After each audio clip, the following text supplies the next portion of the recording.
famous stand-up comedian, ex-intern of Howard Stern Show, coming back to say hi to the gang, see if Gary will admit that he was wrong about telling me that I wouldn't make it as a stand-up comedian, and here to see everybody again and say hi to the crew. That's Mitch Fatel. He used to be my intern. Always told us he was going to be a comedian. Yeah, he said he was going to be a comedy writer. We didn't know he was going to be a comedian. No, he used to tell me he was going to be a comedian. And then you pissed all over him. Oh, stop it. I didn't. Mitch I Fatel's was playing with him. Comedy album, Super Retardo and Mini Skirts and Muffins, is available at stores, superretardo.com. Hey, there's Mitch. His hair is shorter. It looks like Mitch. Hey, Mitch. Oh, the thing is, it's got the mic on it, right? Yes. Hi there. You look so beautiful. Well, thank oh, my you. God. It's good to so see nice. you. Hey, Mitch. Hey, Howard. You know, Mitch, I'm always proud of any intern that actually does anything, because I almost take it personally when an intern does badly. Because people go, oh, they used to be an intern. Yeah, Right? Yeah, they interned on the Howard Stern Show. Look at him. And when my interns do well, makes it seem like almost like I'm legitimate in a way. I launched careers or... You can pick talent. Not only did you launch careers, but you made it okay. At least I heard you first when I was 15. Right. And you became my hero. And the reason why is because I think that you kind of taught me that guys who weren't cool could get girls. Yeah, and that was my mission in life. Yeah, and yes. so then I was like, oh, my God, well, I can do it. If he can do it, I can do it. And so that's why I wanted to become a stand-up. I heard you're banging a 19-year-old. 19-year-old girl. Yeah, that's your girlfriend. You moved He's her in. finally able to get a 19-year-old. Yeah.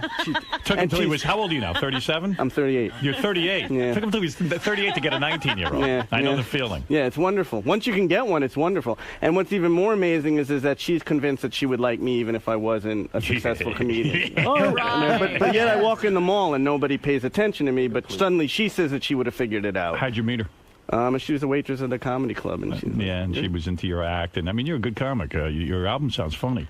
Thank you, man. Now, that means a lot to me, man. Well, we've been Good. following, your first Lettermans and all that. We were really proud. Yeah, but I thought you were said mad you saw at my the show. No, I wasn't mad at the show. What I was is they had asked me to come back, and I said I wanted to come back when I had become successful because I wanted to say that I did it. Do you think it's right that you came on now? Do you feel successful enough that you're here, or should you have waited a little more? Is this the right timing or what? No, I felt Actually, right. Mitch is on the Tonight Show all the time. This was weird. Last night I said, Mitch is coming on.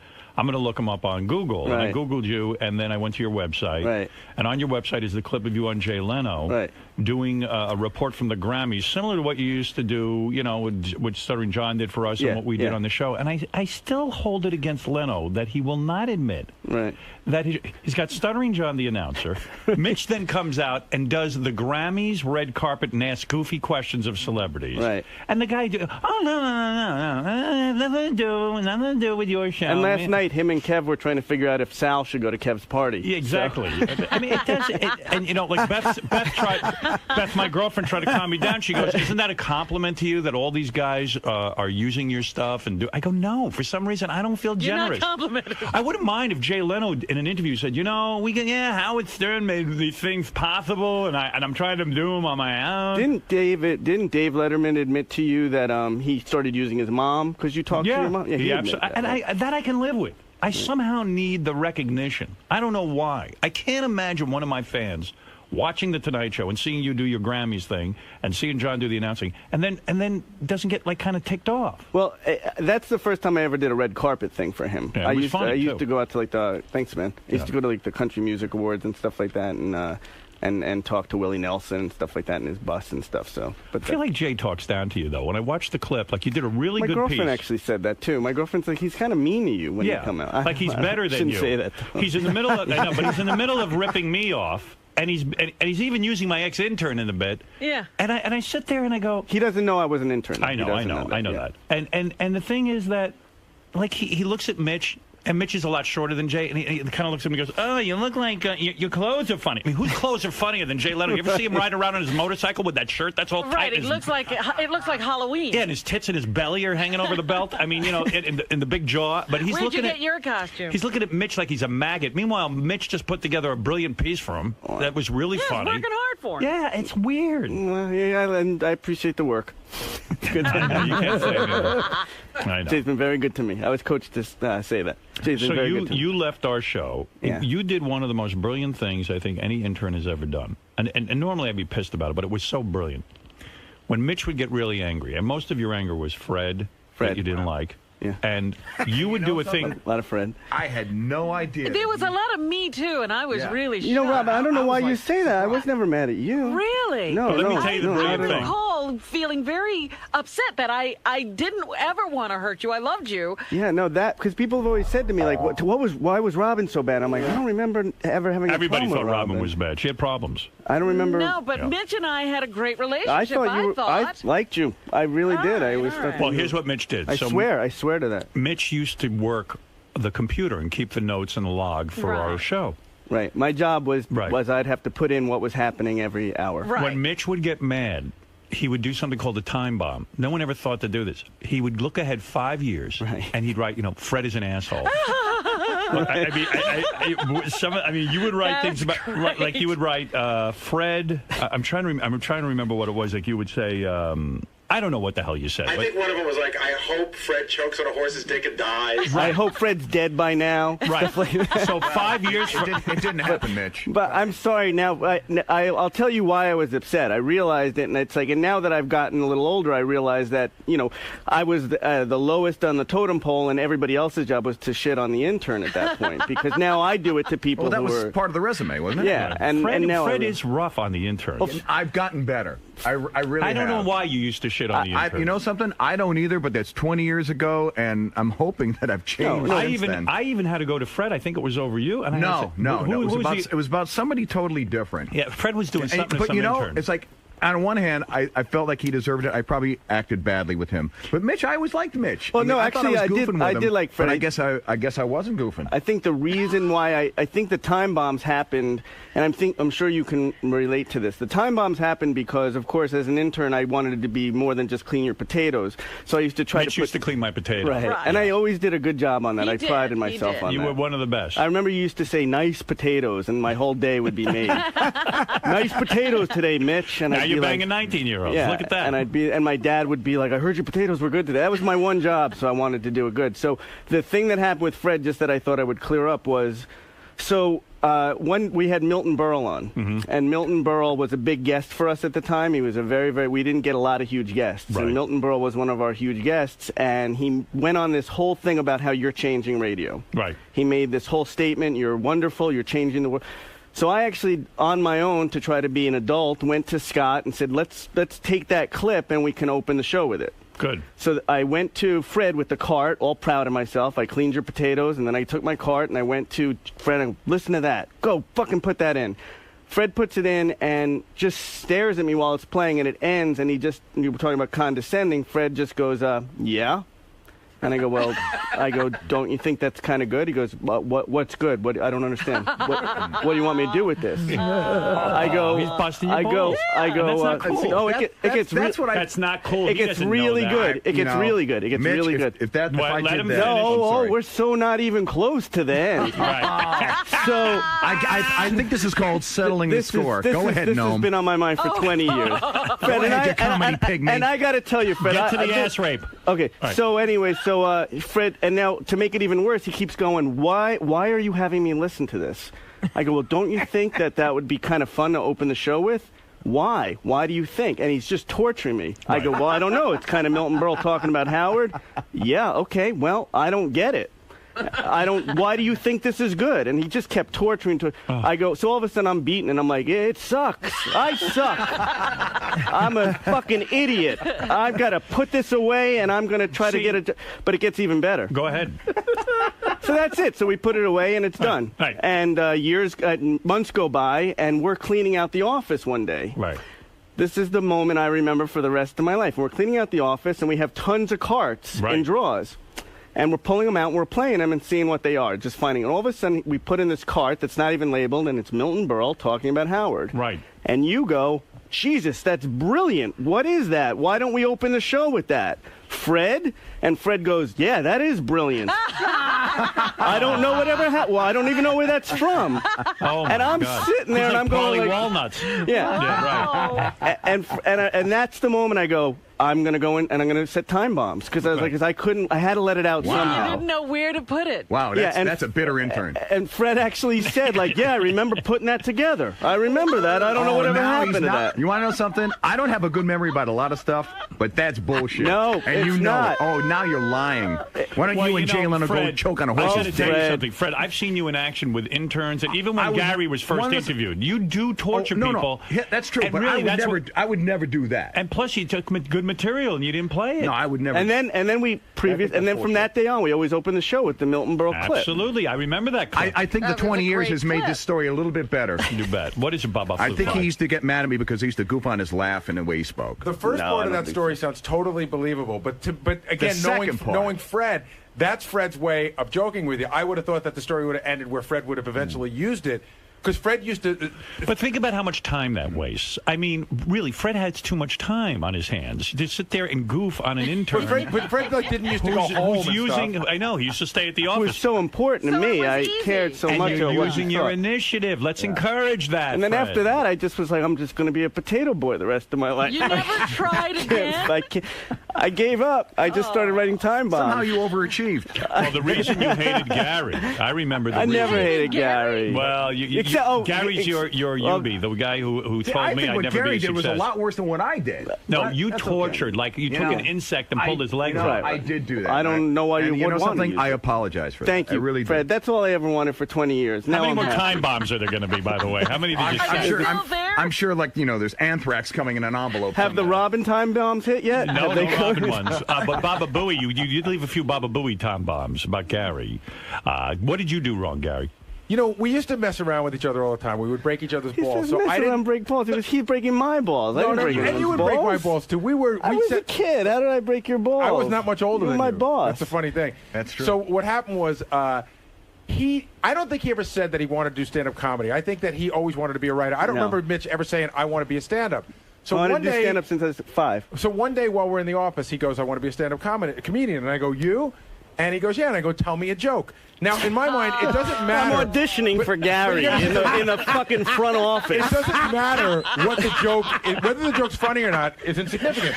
I'm going to goof on it because that's what we do. Awkward. Let's go to the phones, Mitch. So he see what your score is. He tells me a joke. American Idol. He tells me a joke, which I don't remember, and it may or may not have been funny. And I kept a deadpan face, and I go, "Don't quit your day job," because we would always. I didn't even have a day job. I was an intern. I wasn't even getting paid. But I found out later, I guess.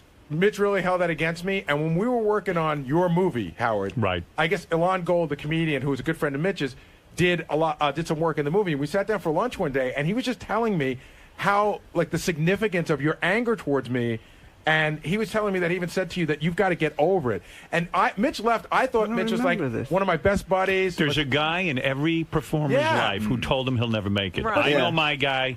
I put him in the movie. He was an Israeli general manager, radio station, told me I had a horrible voice, a horrible delivery, and that I'd never be any good on the air. And it only inspired me more, but it was devastating at the time. Devastating. You're his Israeli general manager. But here's the thing that bums me out. Jew. Here's the thing that bums me out about it. Kike boy. I didn't evaluate his comedy and tell him that he really sucked. I was busting his balls. Right. Yeah, but people don't know that all the time, especially kids. kids. Yeah, you're a kid. Can I tell you what a kid Mitch was? You're so young. You're so young. You're 19, vulnerable. and you're just everything that someone says to you means so much more. Can I tell you what a kid Mitch was? Oh, here's one. Here's a time bomb. I hope Fred dies. Well, now I'm going to change all those time bombs because I got it out, and I love Fred now. So we get told by K-Rock that we have the opportunity to go out to Comic Relief. Yeah. We can send some people out. So we decide. That was my big thing you were bringing me. We're going to send Mitch, and I'm going to go with him. I'm going to chaperone Mitch. Right. And it's like a real low-budget trip. Like Mitch and I are, in the back of the plane, and Mitch and I have to share a bedroom, right? Yeah. So the whole way out there, I said to Mitch, he's going to be in the green room asking celebrity questions.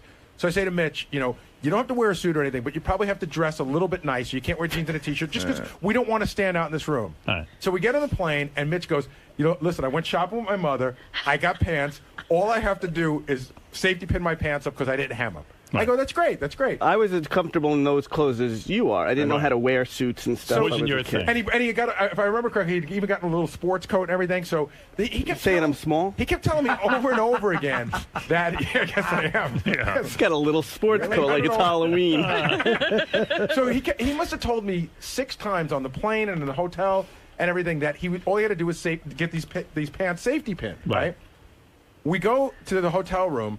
I go to the bathroom. When I come out, Mitch is standing on the bed with the pants, holding the safety pins for me to pin him up. So I pinned him. He's my boss. It's your job. Yeah. You're his boss. Go. You made me look good. So we go to Comic Relief. And then he serviced me. My penis was out at the time, too. We go to Comic Relief. And again, smacked him in the head with it. Mitch and I were talking about this yesterday. Nobody in L.A. knows who Howard Stern is. Nobody knows, the Howard Stern caliber question, so to speak. Right. So it's about a month after. I mean, the ones that Jay Leno now uses? Yeah, no. The Howard Stern caliber questions are the ones that Jay would never use, that are so edgy. Right. So it's about a month and a half after the whole Joan Rivers show has died and that Edgar Rosenberg, her husband, has committed suicide. Right. So we're in the green room. Mitch has this whole list of questions. And meanwhile, I don't know any of these people. Jackie used to just write questions for the interns to say. Right. Norman Lear comes back to the green room. He has just received a Lifetime Achievement Award for comedy from Comic Relief. Yeah. So Mitch raises his hand, and Mitch, what did you say? I said, is it true?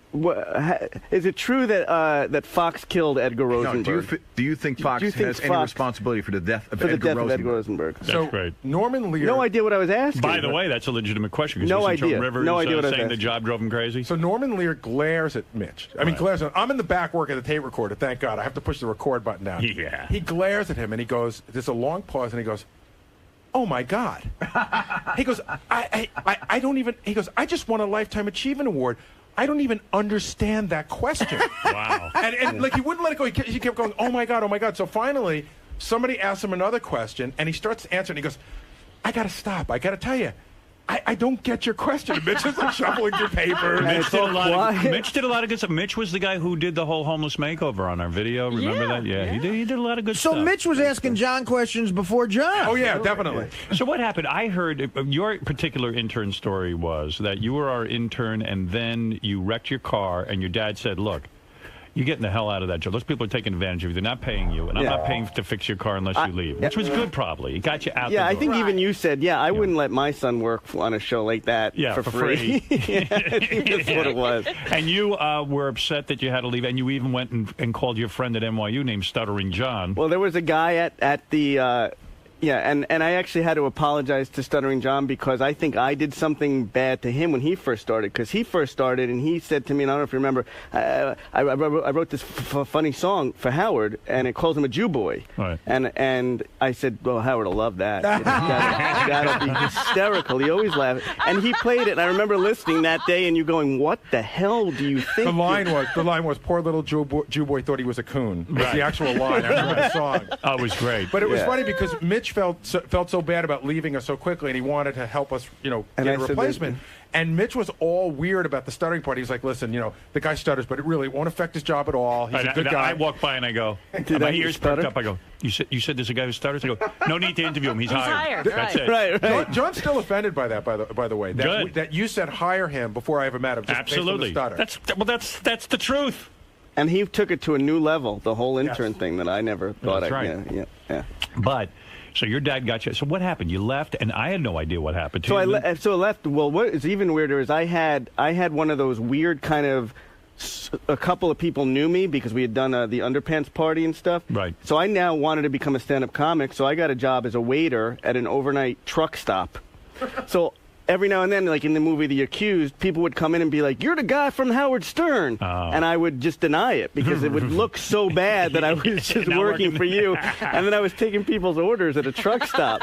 So this guy would come in every week and harass me. "I know you're the guy. I know you're the guy."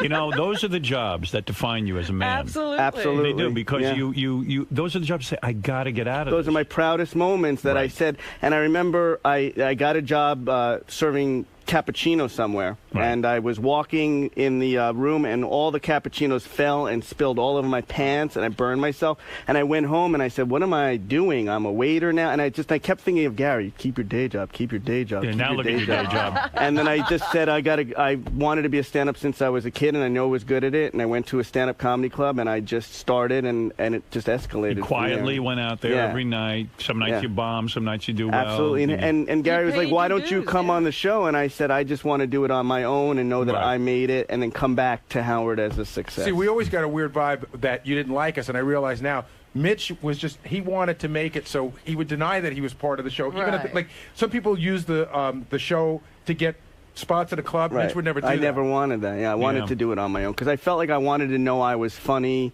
on my own, and then I said, and then hopefully. Do me a favor. And by the way, you watched me on the Letterman show the first time, and you complimented me, and I remember just this feeling that I had arrived. Yeah, no, it was a wonderful feeling. Good. You're doing great. And for old time's sake, do me a favor. Go out and wash me a potato. Yeah, I got you two big ones. Put a time bomb in the beautiful bread. You know what you wanted to And by the way, Stuttering John was never as good as you at washing potatoes. You were good at it. I know. I tried to teach him. You know, you try to teach these kids, they don't care anymore. You wanted to talk to him about, we found him when he was an intern on the Brenner show. Oh, yeah. Someone told me a weird story. Who told me this? It's in the notes. Is that where I heard it? Yeah. That you were on David Brenner's show interning, and you accused him of stealing a script of yours?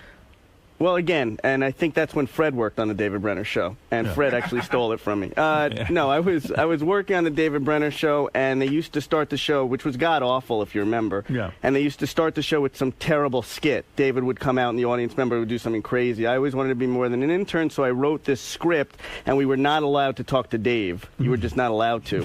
And so maybe that's a good thing. One day, I actually hid under the seats of the show. I hid there like a terrorist, just like a caveman, and just like ate under there for like a day or whatever. Really? Yeah, with a script, because you weren't allowed. And I knocked, and all of a sudden it got really quiet, and I was shaking, and I knocked on Dave's door, and he opened the door, and I said, "You don't know me. I'm an intern. Can you just read this? It's a script I wrote, and if you could just give me credit if you use it, I would really appreciate that, because I wasn't part of any union or anything." Yeah, you just want to get your stuff on the air. Yeah, sure. I'll look at it, and he looks at it, and 2 days go by, and I walk in the studio, and that skit is the skit of the day, and another writer's name is on top of it. Wow. And that they couldn't use the skit if I had written it, because I wasn't part of a union or anything. Wow. And this, why don't you time bomb him? What are you doing? They never I'm let doing him it use now. a computer. Wow. and Wow. and it ran, and I remember sitting at home that day, and I was, washing your potatoes or something, and I was watching it on TV, my skit. And I just thought, and I remember always thinking, like, what a shitty thing to do to a kid. And now looking back, I think it's so bad, because it took so much guts to just sit there and knock on his door, and then that was it. So let's get to the 19-year-old you're banging now. Let's fast forward to the real One of show. these days we have to have him confront David Letterman, or not David Letterman, David Brenner with that story. I'd rather confront David Letterman. Well, I don't think much will come of it. I think David Brenner's actually working at that truck stop I used to work at. Could be. Funny how things change, isn't it? Well, Mitch's comedy album, Super Retardo. Super Retardo. Is that supposed to be your Super Retardo? Yeah. You're not retardo. People ask me that a lot. I'm retarded. Do you feel like you're retarded? Oh, they do? Why? Yeah. Sort of, maybe because of the delivery. Yeah. I don't hear that. I don't either, but, sometimes you get a weird... Yeah, I've had people come up and be like, I think that's so great that you're doing so much as a retarded person. Are you so successful now as a stand-up? Like, I don't know what level you're at. Where do you live? Are you making a lot of money? I make a decent amount of money. You're able to live full-time off comedy? Oh, yeah. I've been living full-time off comedy for about 10 years now. Yeah. And do you tour the country? Tour the country. Like colleges? Yeah. I mean, you're pretty well known now. Pretty well known. I would say CDs are selling really, really well. Wow. And Where do you live now? I live in Hoboken. We bought a place in Hoboken. So you own your own house? Yeah, I own a house. When you say we, you bought it, right? Well, I bought it, and my girlfriend pays me food money. Does she really? She actually has to chip in? I figured I have to give her... There's no reason for her to work if she doesn't, and then she sits and watches E! Entertainment all day. Yeah, and eats chicken fingers. Is she going to get a job, or is she just going to be your girlfriend? I think she's going to be my girlfriend. I think it works out pretty good, yeah. You're going to marry this broad? She's 19. That's about right. Well, the thing that's so perfect for me is I'm only 5'5", and she's tiny. She's still growing. She's like 5. She might outgrow you, yeah. That's right. What if she grows past you? She's like 5 feet, which makes me feel like a man. She's got a very, very small vagina, and because she's a very small girl. Teeth. Yeah, and so makes you feel powerful. Have you found big vaginas that you've rattled around in? Yeah. He went out with a short girl. She was almost half vagina. Yeah. What you said that you wanted to date Beth because she was tall, so she. I like the height. Yeah. So for me, as a smaller guy, whenever I go with a girl my own size, I always feel like a wimp when I'm walking. But with my girlfriend now, I feel so manly. Would you ever date a midget? It matters. You would feel like King Kong. Now you're a giant. You could beat her up if you went out with a midget. I could fucking take her whenever I wanted her. Well, I'm glad you're doing well. So you're making real money. Yeah, doing good. Able to buy a home in Hoboken. You go out to L.A., you do TV shows, you're on Letterman, you're on Leno. I mean, this is good. Now, do you write for different shows? Or, I mean, have you done any of that stuff? Never wanted to write. No, never wanted to write for other people. I just always felt, like I said, your stuff. Jay's wonderful to me. He gives me these correspondence pieces where I go out and interview people, and now I'm talking to different radio stations about doing TV shows. Oh, yeah? Stuff like that. Oh, wow, great. Okay. Well, then you got maybe a sitcom deal, a holding deal? I had one. No, not anymore. It's amazing, those sitcom deals, because they sign you and they don't really know what to do with you. No, it's just they really feel weird. something's happening. They hope you come up with something. Yeah. You been getting laid a lot? I mean, did you get a bunch of women? So much. We stand up. Yeah, but it's amazing because as soon as you get it, there's something about when you're on stage suddenly that the girls want to be with that guy. Yeah. But then what starts to happen is you realize that they think that they love you, but they don't love you. They love the you on stage, and then all of a sudden they realize that you're kind of nuts. At least for me, like whenever they would date me, they'd be like, "Well, you're a little weird," like because I'd get depressed about stuff, and they just think that you're happy all the time because of my act. Yeah, they think you're the guy on stage. Yeah. Did you get any celebrity pussy? You know who I did make out with? Who? The girl from 90210, Which one? Lindsay Price. Don't know her. She's the Asian girl. Oh. And I made out with her. She saw me at a show, which was like, to me, getting laid just to kiss somebody that was on TV. Why not And go then further? I blew Gary once. Yeah, so. right. But did you ever, like when you kissed her, why didn't it go further? Like, why didn't you I think it could have, and I got nervous. Wow. I got choked. really nervous. I choked. I'd only been doing comedy 6 years, and I couldn't believe I was somebody famous who was on a TV show at the time. That's big news. Yeah. She doesn't know you. And I used was to be an intern. shaking. I was shaking. How depressing is that? I was shaking. I've done that a million times. Kevin, you're on the air in New Haven, Connecticut. Hey, how you doing, Howard? Yeah. Listen, Mitch, you are the funniest motherfucker ever. Well, there you go. I think that's Fred in the other room. He said he's doing well. This guy should be a multimillionaire. He should be selling out Madison Square Garden left and right. Thanks, Dad. All right? There's 3 guys in this world that have made me laugh so hard that I've cried. It's Artie Lang, Sam Kinison, and Mitch Fatel. Wow, that's very nice. Honor. Thanks a lot. I know you said, you wouldn't want to write for anybody, but you would be the perfect writer for the Family Guy. That's nice. I'm going to send you a signed potato.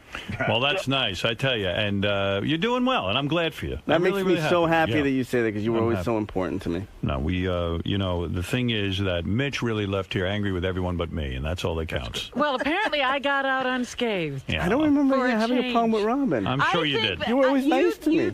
I know exactly what it was. I think maybe I was the only one you told that you wanted to be a stand-up comedian from what I'm hearing from these other guys. And you were supportive, I remember. I was supportive. Yeah. I said you were really funny, but the one thing I said to you was that if you ever became really, really famous, you would be horrible. I would be horrible. You did say that. Yeah. Human being. Are you horrible? I think I could be under the right circumstances. How does your girlfriend's parents feel about her dating a 38-year-old guy? Okay, so this is, and I wanted to ask you your question on this. So they loved me at first, right? But then, of course, then they loved me because their daughter was with somebody who was making some money and something, and she was a waitress in Atlantic City, and not much going on.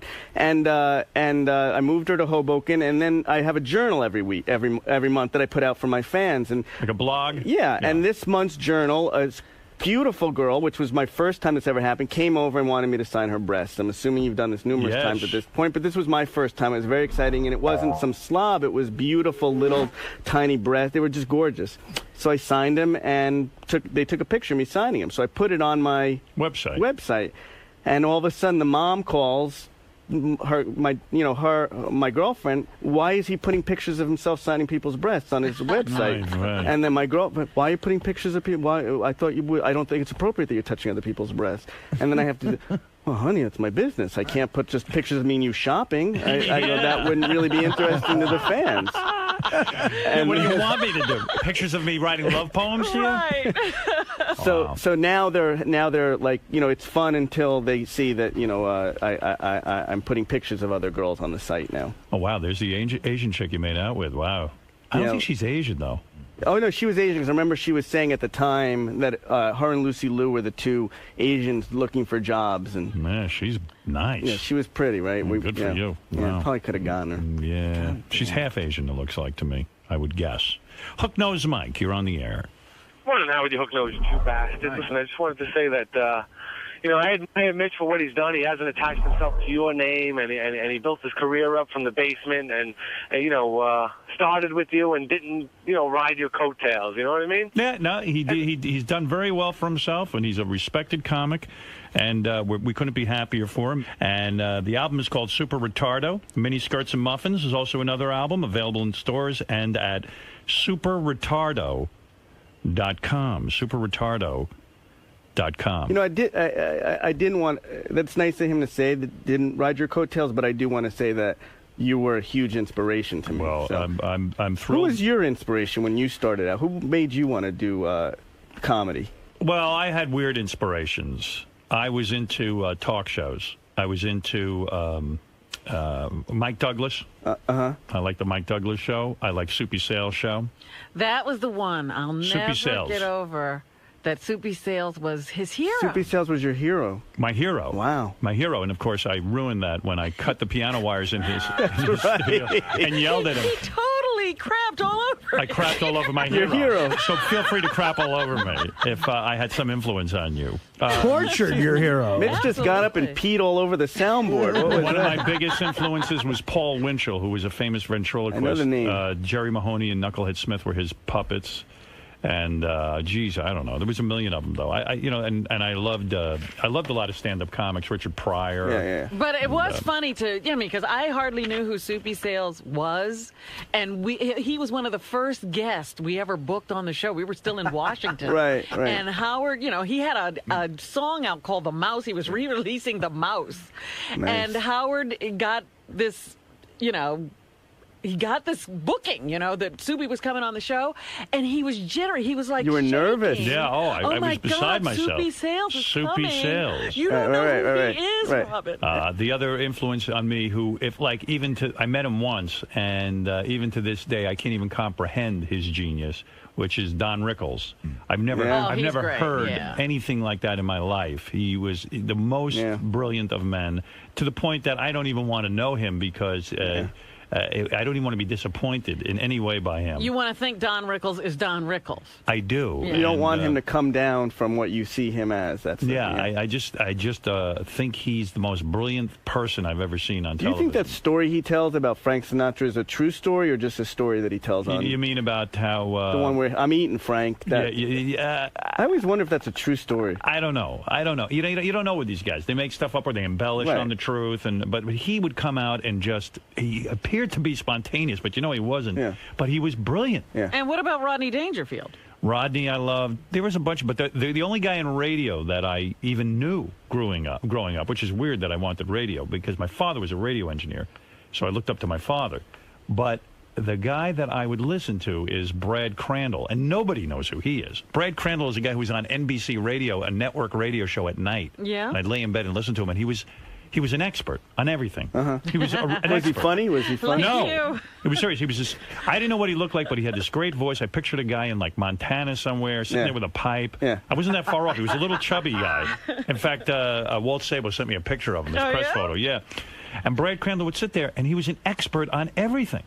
Like, a guy would go, Brad...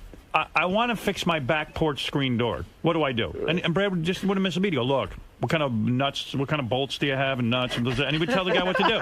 And a woman would call and go, Brad, my husband wants to leave me. What do I do? How can I keep him? Ma'am, here's what you do to keep a man. Right. And the guy knew everything. My boss's potatoes aren't quite in the center nice enough. Here's the perfect potato recipe. Oh, wow. Look at all the shit you're selling. Oh, you sell stuff? Yeah. Oh, my God. Mitch, come on. Super Retardo. T-shirts, hats.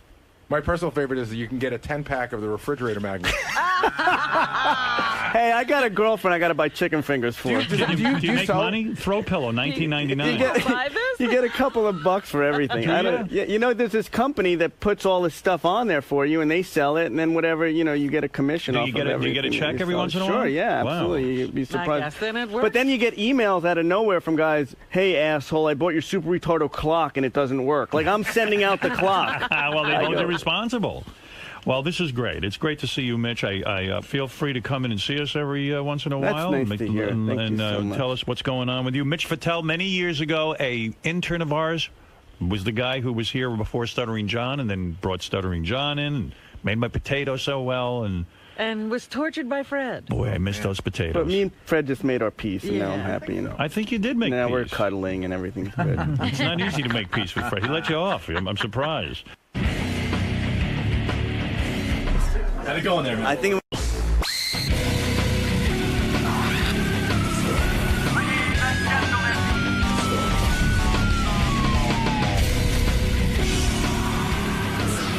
Yo, what's up? I'm Tracy Morgan. I'm down here at Howard Stern, Sirius Radio. I'm stoked.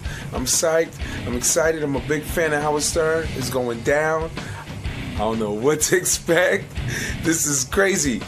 Peace. Tracy Morgan's here. Tracy used to be on Saturday Night Live. Now he's on that TV show 60... No, 30 Rock. 30 Rock. I thought it was 60 30 Rock. No. There he is. 30. He's very funny. That's Tracy Morgan right there. That's the guy. Hello. He's totally... He looks like a man walking to his death. Here.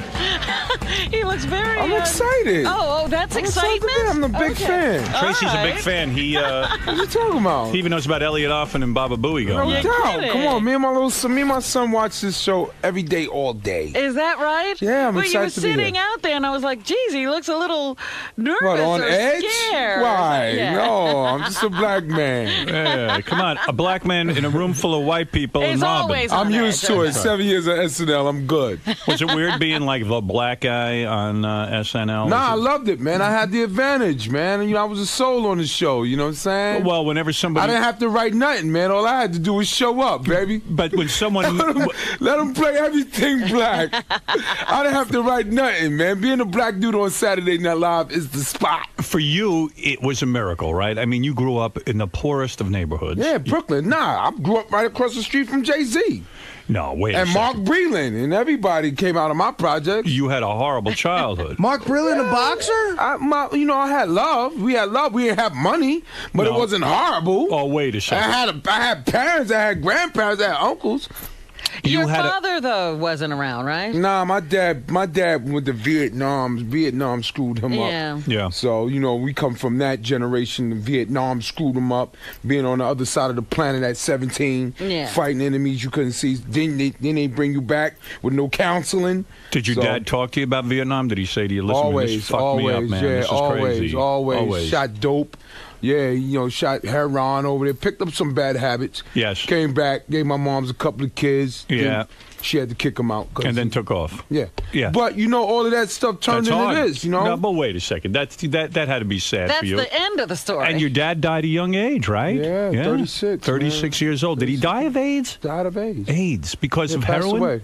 Yeah. Yeah, he was Caught up to him. The needle, Caught up to him. the needle. But he gave us what he had to do. He did what he had to do with us before he passed on. He was at peace when he left. Yeah, and it's a tough neighborhood. You got into fights, no? I mean, you had to fight. I dropped a couple of people, man. Did you really? Are you good with your fists? But yeah, I'm good with my fists. But I didn't have to fight much, man. I'm a lover, not a fighter. And you have that crazy reputation. Everyone talks about, Tracy Morgan, he'll show up at a comedy club. Did you vomit on some guys at a comedy club? I think that was at a restaurant. Was that at a restaurant? You vomited on some people? I didn't vomit on nobody. You're wild, man. Yeah, I like to party, Yeah. What it was that I went to a club. My boy had a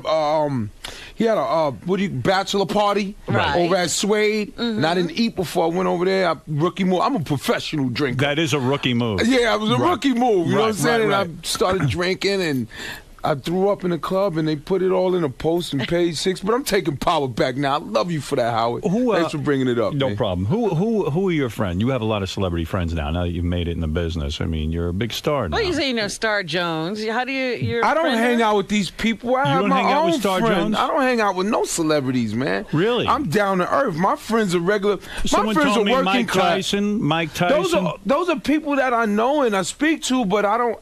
As far as friends. Friends. Who are your friends? My friends still work a 9 to 5. Leroy, Knox. Are they jealous of your money and your success? Didn't you move out of the neighborhood to a nice Jewish neighborhood as soon as you made some money? You took your kids and you got them all out. Yeah, but my friends they hang out with me and they go on the road with me and they get a paycheck from me. So. What is it like when your ghetto friends show up in Riverdale at your... That don't happen. It doesn't. That's not happening. Because you're afraid they might... I meet them at the club, man. Yeah, right. You don't bring them to Eddie the house. Murphy said in Trading Places, who's been putting they fucking cools on my floor? I'm not having nobody putting out this Who has fucking been cigarette. putting that cools out of my floor? No, that ain't happening. Yeah, you don't bring the friends over. I got a wife and kids, man, so... How old is your oldest kid? You started pretty early. Yeah, you know, in the ghetto, man, we use sex as a sedative, you know? It eases the pain of poverty, so I was fucking early. Wow. Are you upset that you got married so young? You married, what, a high school sweetheart? Yeah, Sabina. How Sabina? How 17. old? 17 years old you got married. Yeah, I was dropping it like it was hot, man. Is she the only girl you ever been with? I was fucking when I was like 12, man. Really? With Sabina? Nah, not with Bina. But at 17, you meet your wife. And you didn't stop fucking other women after that, did you? No, I felt my wild oats. She waited for me. Yeah, she did. Yeah, you said to her, look, baby, I'm on Saturday Night Live. No. Saturday Night Live came later down the road, man. Well, wait a second, though. You cheated on your wife, though, right? Because, I mean, you didn't stop at 17 having sex with her. Did I cheat on my wife? Yes. You got married at 17. Nah, we met at 17. Oh, you met at 17. How old were you when you got married? I was when we tied the knot, I was about 25. That's a young man. Yeah, I know. You know, I mean... It was sweet, though. I got a good woman, man. Yeah. Sweet, you know. White woman but or if black you started woman? having sex at 12... Black she's woman? still sweet, yeah. But you love white women. I love all women, man. Yeah. I'm like, pun, let's get that straight. I regulate every shade of that, baby. I don't give a fuck. I'm nasty. Yeah. But if he got I married... like the nappy dugout, and I like the coleslaw. All right. Right. Me too. I stick my tongue in the chick ass with the quickness. I love it all. Yeah, don't put it in my face, You're not putting your goddammit. tongue in anybody's ass. I love you how, man, you got the hang, baby. We got to go up to Sue's Rendezvous. I would love it. Do you ever toss a chick salad? Would you go that far? Yeah, Would you absolutely. you would put a tongue up a girl's ass? That's what he fart in my said. motherfucking mouth. I don't Really? give a fuck, yeah. Would you let a girl take a dump on you? Nah, that You ain't would never. happening. That's ridiculous. Would you pee on a girl? Nah. You would not pee on a girl. I don't like the kinky shit like that. I'm Right. kinky, but nah, I ain't You just never- like yeah. sex. You never took a dump on a Yeah, girl. oh my God, I love the way y'all smell down there and everything. Oh, really? Feet and toes. I like to come in the house and I tell my wife, when you hear them keys jingling at the door, I want you standing way at the end of the hallway with your panties down and your butt cheeks like this. And what do you mean? So Open them up. I ready want for to you see to enter? buttholes and toes, Artie. I love me some buttholes and toes. And when you I like to send a woman to the hair salon and let her get bangs in her hair, then come in her hair. you like Come in that. her bangs. Come in her bangs. Ain't like nothing like sperm and bangs, baby. Are you saying I'm that? lightheaded from laughing. That was Really? good. Will your wife answer the door, literally bent over with My her wife- panties pulled yeah, down, yeah. and you'll just come over and put your penis right inside of her? Right. You see her toes. That's my baby girl. What do you do to her feet? What do you like to I do? lick them, all of that, man. You But know- they got to be done. I know a Oh, brother. they got to be nice and pretty. I'm a freak. I know another brother who loves feet. Who? King All Blacks. He loves feet. Yeah, That's his whole man. I'm a thing, man. bandit, man. I'm a bandit. I don't get that. Like you want to suck them and smell Yeah, them. come on, and- dude. That's Man. freaking toes. That's female feet. Wonder what that's Crazy? about. Did you ever like? Do you think that comes from your youth? Like Nah, it ain't got nothing to do with my youth. It come with me watching all that porn.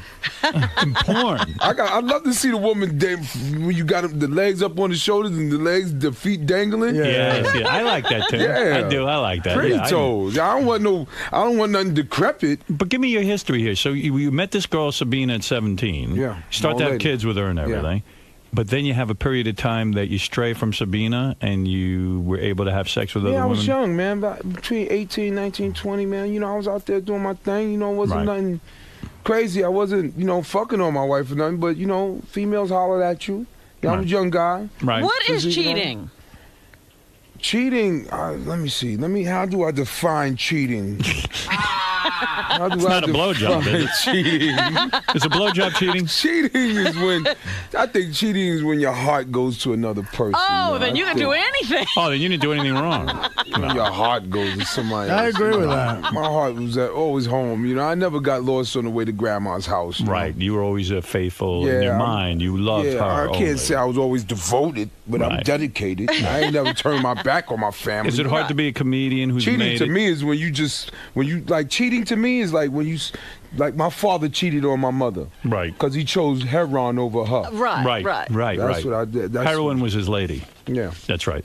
What about making it as a big star? I mean, you've really made it. Everyone knows your name. You're on a hit TV show. You got a lot going on here. There are broads coming on to you all the time. It's got to be tough. It's got to be tough to be a family man and to have that kind of activity around you. Nah, I'm grown now, man. I'm 37 years. I'll be 38 next week, man. So I ain't into that shit no more. Really? I'm already locked in and loaded with my family, man. I'm established already, man. It's good. You know what's out there. After a while, you know what's out there. I've been around for a minute. You can get tempted, but you know to go home. Yeah, I look. You know what I'm saying? I look at the menu, but I ain't got to order, man. I go home. My wife, the pussy's still good. Right. Yeah, she still rock. On the road? She still rock. You still go on the road and do comedy? Yeah, when I feel like it. I got some bread now, so all that.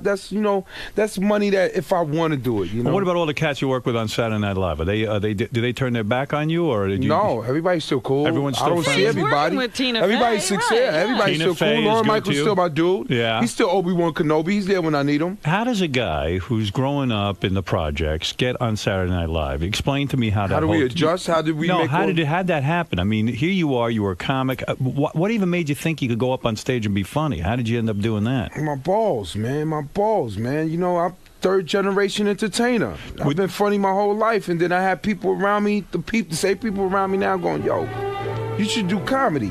Wait a second. You should do comedy. That's where I met Jim Brewer and everybody, man. Do it at the Uptown Comedy Club right there in Harlem. But it was on Fox TV. It was right there. Do you remember what you used to do? I mean, when you first went up there, you probably didn't know what the hell to do, right? Did you just funny? I had 7 minutes of material right off the bat. Right off the bat, 7 minutes of material. That killed. Started in high school. What'd you do? You do impressions.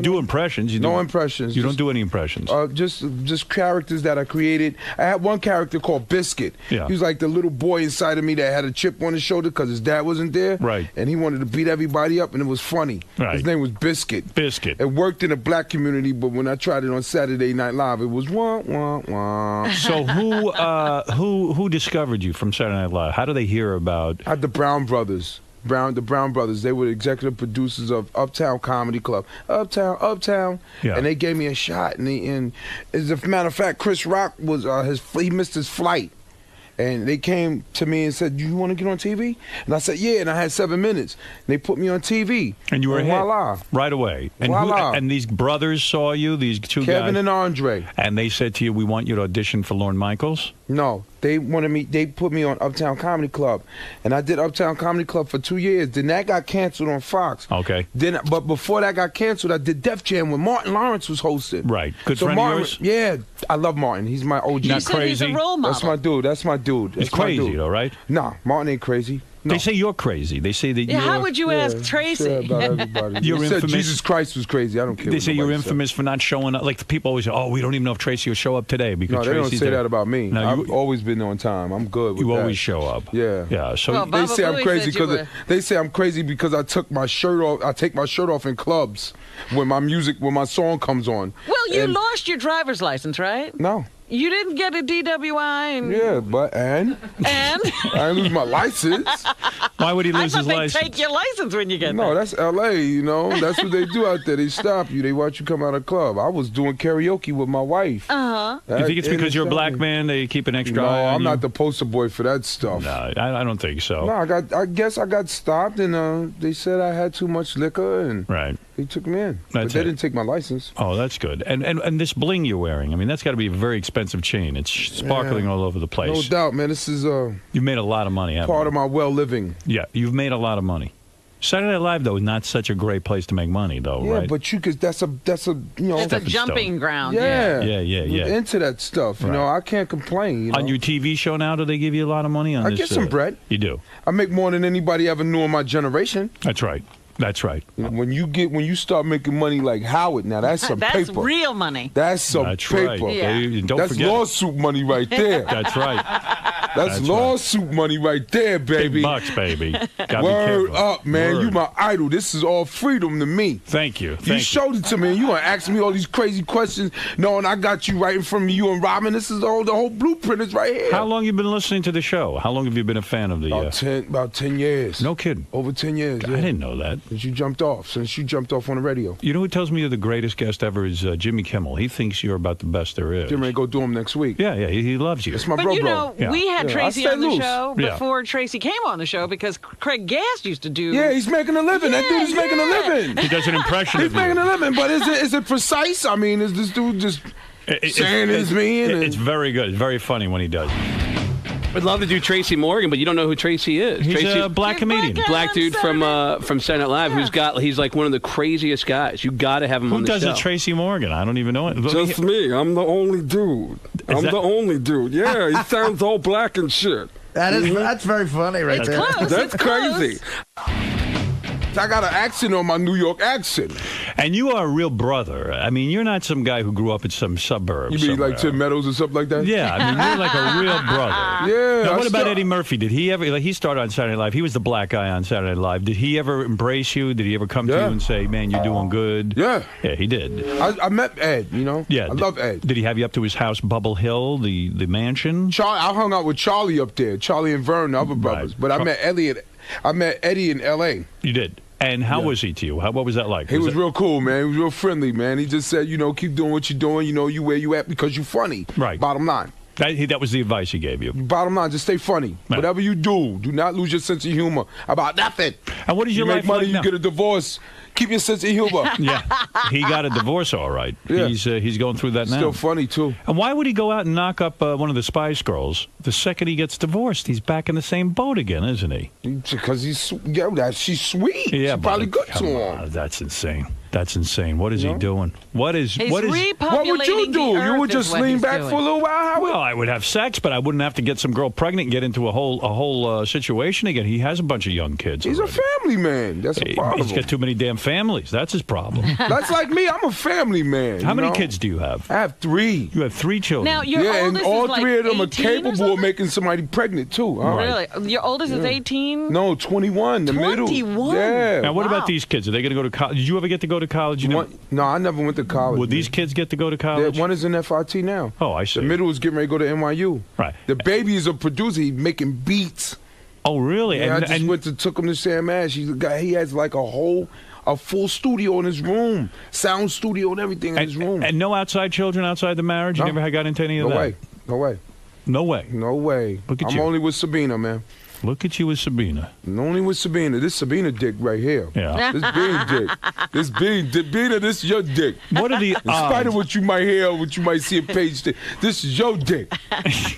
This your ding-a-ling, God damn it. Right, Sabina. Oh my God, my wife, she's short, got the nice booty. Big tits? We role nice titty, but big Oriellas. Wow. We role play like a motherfucker too.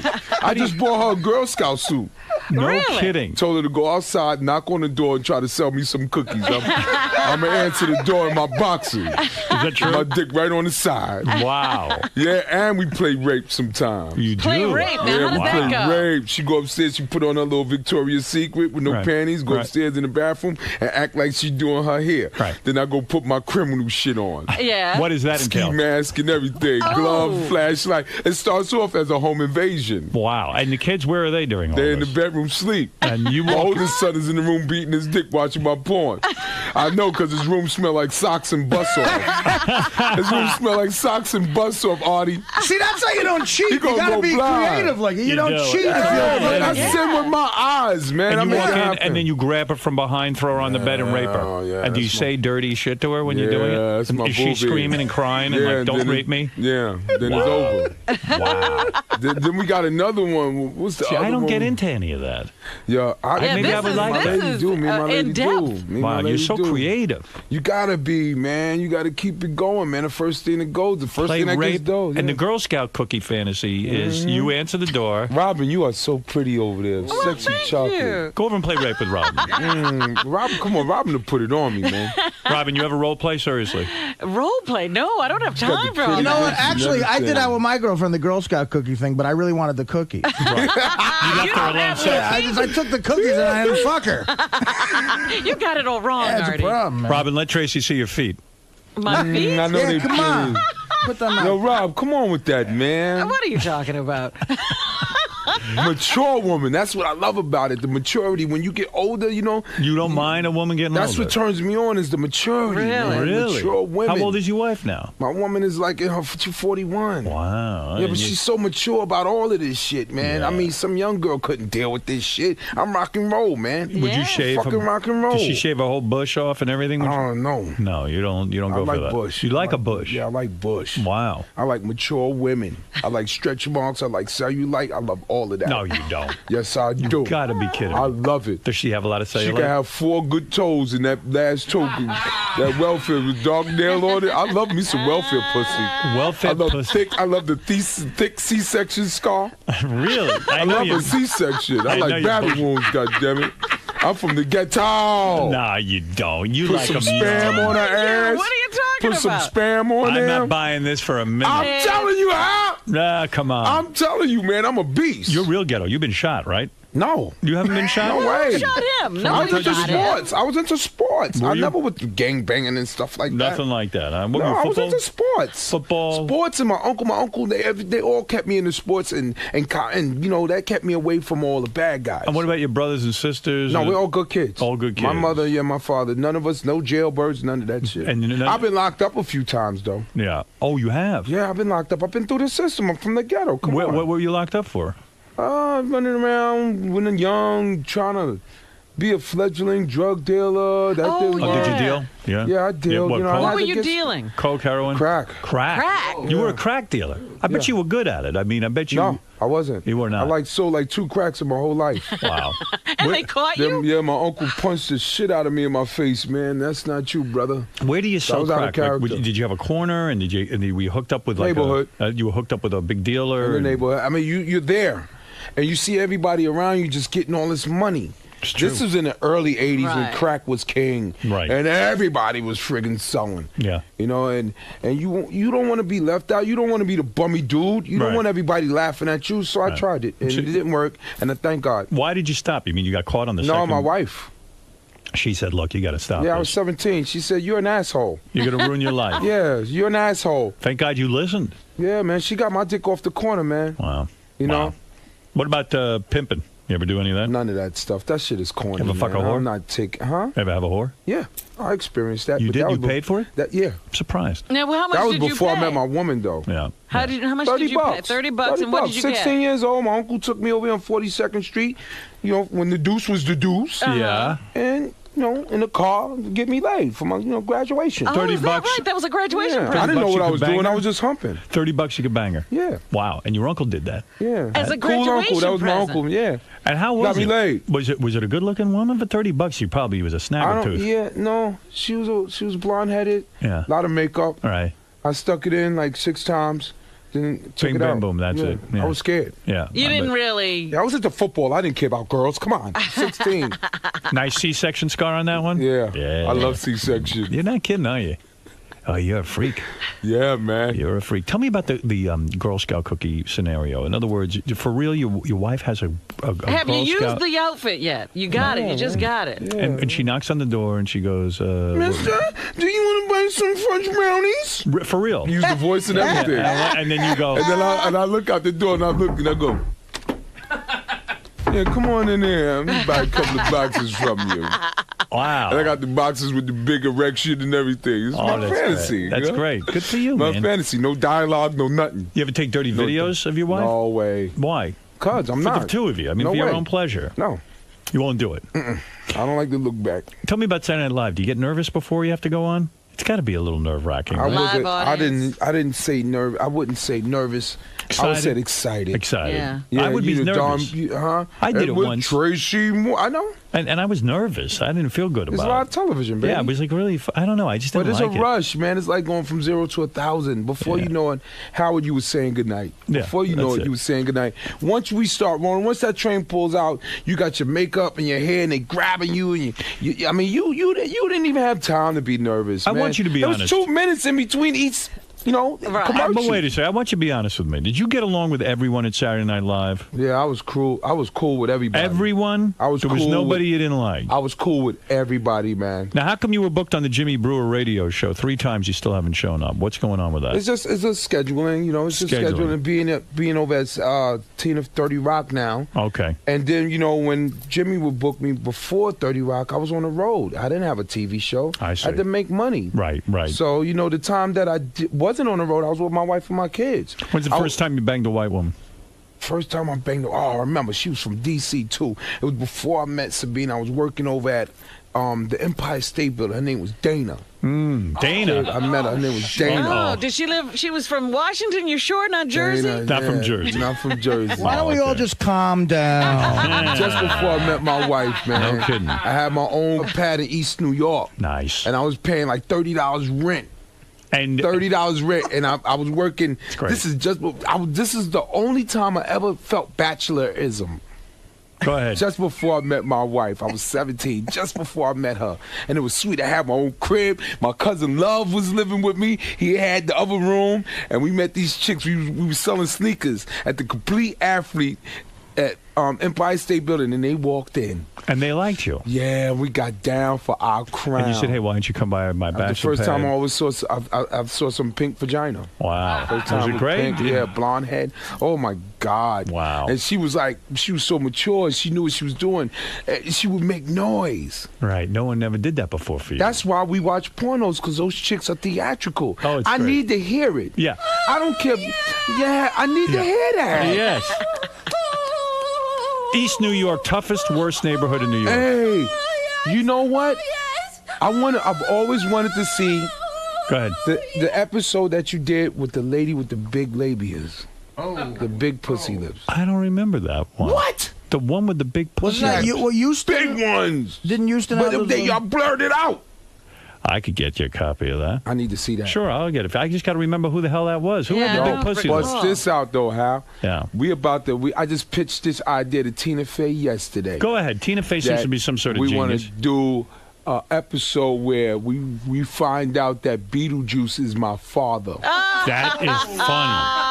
Will you do it or not? Was she open to it? Yes. I would watch that. That'll be hilarious. That would be good. We find out that Beetlejuice is my father. And Robin, we're going to do another episode where Robin is 6 months pregnant by me. Oh, I like that. And Robin, if you was my woman, I'm not wearing no rubber.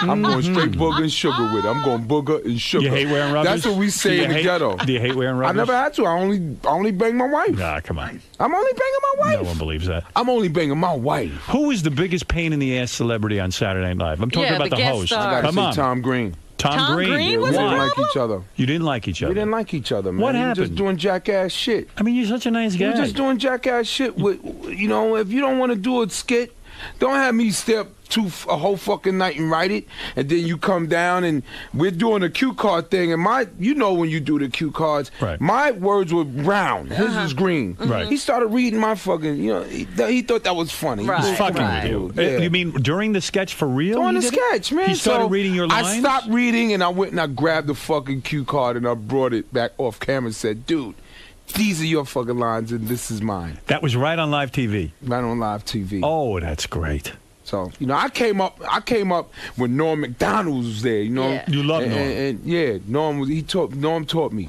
And I came with Colin Quinn and Norm was very Jim impressed. Brewer. Norm was impressed with Tracy, right, Artie? I mean, Norm loves Tracy. Just me being able to survive. What did Norm always say about Tracy? He said, man, that Tracy Morgan, man, he's funny. He's like a real black guy. They never had nothing like me in 8H. No. That's what he said. Come on, I came up on Saturday Night Live, and I could tell you when, Howard. I could tell you when, Robin. All right. It's hard to emerge on that show. Absolutely. Now they cut back. There's only 10 cast members. Right. But when I was there, it was like 16. Yeah. And you had Norm, and you had Will. So for me to get fucking airtime was tedious sometimes. How do you get airtime? You have to write your own sketch? I told Lorne Michaels to get me a soda, bitch. You did.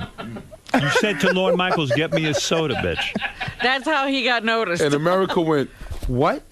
That's how you got. That's when I emerged. That's when you emerged. When I did that Brave sketch. man. When I did that sketch. Yeah. Oh, that's right. You were like backstage and yeah, I remember that. Yeah. Did you write that? I wrote that. Yeah, I wrote a lot of. A lot of the job is you got to write something funny and then you get on. For me, it wasn't the writing wasn't. I knew I was going to score on Saturday Night Live through performance. Yeah. I stopped using my computer the first year. I had gerbils and shit in my shit. Right. I said, let me just perform. You know. Yeah. Let me get off on performance because I started writing and I just couldn't deal with the rejection. Right. It's hard. hard. I would write and you get up in front of the whole group and pitch a sketch and then they wouldn't get my sense of humor. So I would just perform in front of the writers, different like Brian Fellows and characters, and then they would write it up. Yes. All right. That's a good way to work. Yeah. So that was my method. And you started to do impressions on Saturday Night Live. You did Cuba Gooding but I didn't like Jr. doing impressions. But that you did wasn't Cuba my Gooding thing. Jr. Yeah, You but did I didn't Oprah. like that. You were Oprah. That was easy though. Is it? Anybody could do impressions. You did Mike when Tyson. When you do personal characters that you like Brian Fellows and Astronaut Jones, that's the real talent. Creating characters. When you create them characters. Mike Tyson is. Can you do a Mike Tyson? I did Mike, but anybody can do Mike. Take that. That's not that Mike. I can do Mike. I can do Mike. I can do Mike. I can do that. So it's a tough gig, Saturday Night Live. You really have to work all week. You have to write. You have to. In the beginning, it was ideas. tough. In the beginning, it was tough. And it's hard to live under the shadow of Will Ferrell and emerge under the. No, but when we were there, our crew, everybody was getting off. I think this crew now, it might be a little tough to fill those shoes. That's right. Right. That's right. This crew now, I'm not there. I haven't been there I haven't been there since, the Tracy Morgan. You remember the Tracy Morgan show? Yeah. With the little boy? Yes. Bobby J. But I remember. Man, they canceled it. I remember.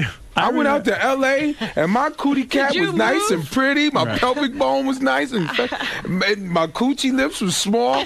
And I went out there. Now my fucking lips is hanging. My asshole is like this. I'm gaping. Jesus Christ, they fucked the shit out of me, Artie, out there. I hear you, man. My shit was going to stay on forever. I've been through it. My ass is huge. No Vaseline, no KY. I'm gaping. My asshole is hanging out like this. Yeah. I got the pink sleeve.